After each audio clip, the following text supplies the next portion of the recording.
Hi, it's Nancy from Goddess Herbals, and this is probably the only Goddess Herbals tape that's going to make it to this channel.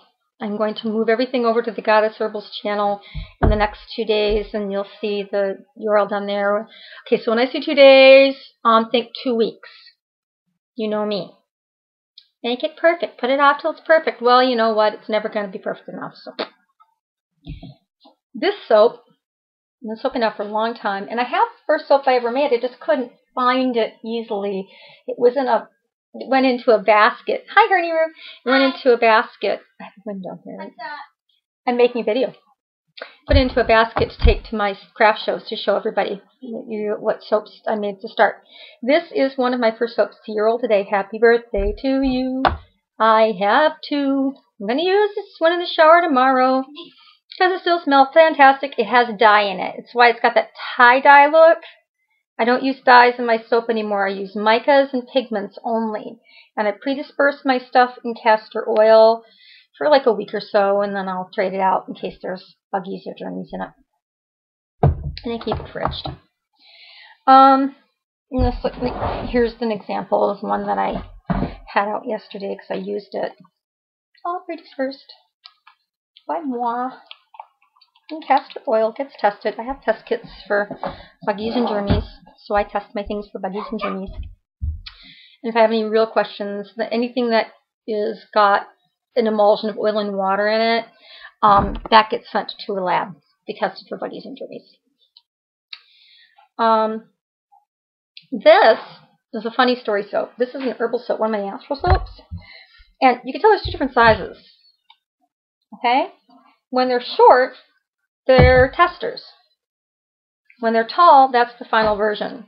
Although this is not the final version of this anymore, and now they're smaller because I actually have a real soap cutter.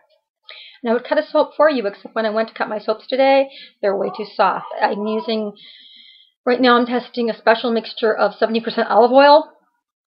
So they're going to get really hard, coconut and sustainable palm.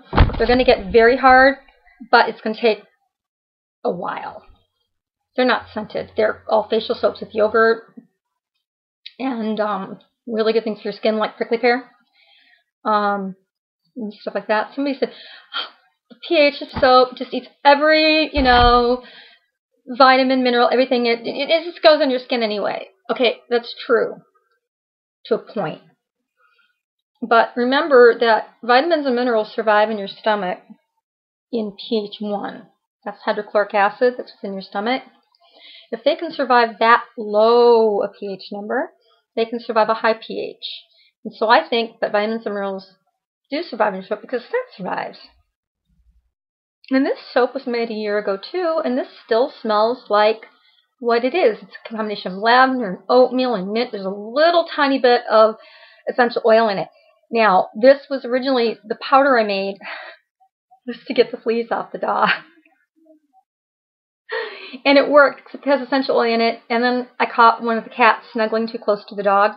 The dog hates that, but when she's asleep, she doesn't notice. And essential oils are deadly to cats. So now we use diatomaceous earth.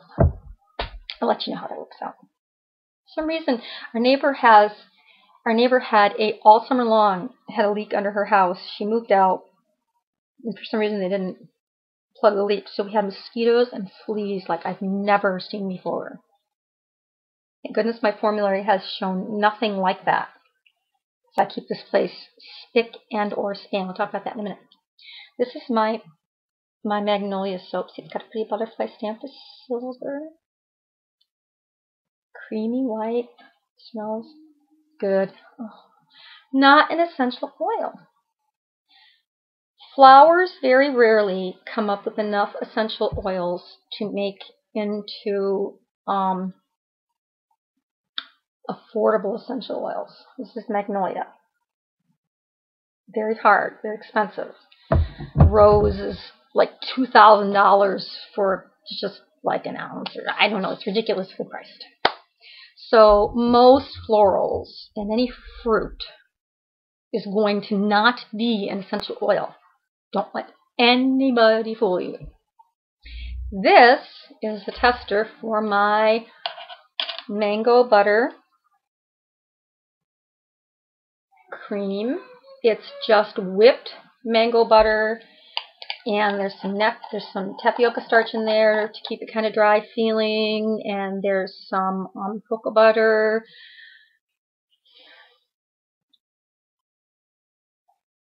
jojoba oil, and olive squalane. So this is like really, really yummy for your skin, and it goes on in a very light, faint jasmine scent. I used very, very little jasmine in it. I have real jasmine, but I use just a pinch because I don't want you walking out the door not able to use your cream. See, it's already into my hands, and I have very oily skin. I'll use this.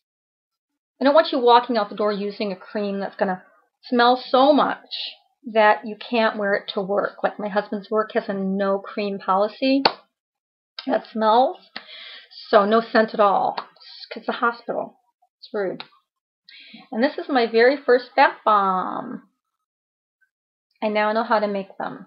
It took me forever. Get them out of the mold immediately,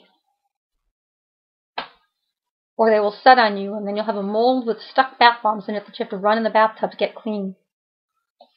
So I have a mold next to my bathtub that I just run underwater whenever I want a bath with bomb in it. Bath bomb. I also make bubble bars, and I would show you one of those, except the kids use them all. You have to make new ones for the holidays. This one is Lang Lang. Oh, God, I love Lang. So, I'll be back in a few minutes to give you a little tour of what you can see of the formulary. As for now, enjoy what you've seen, I hope.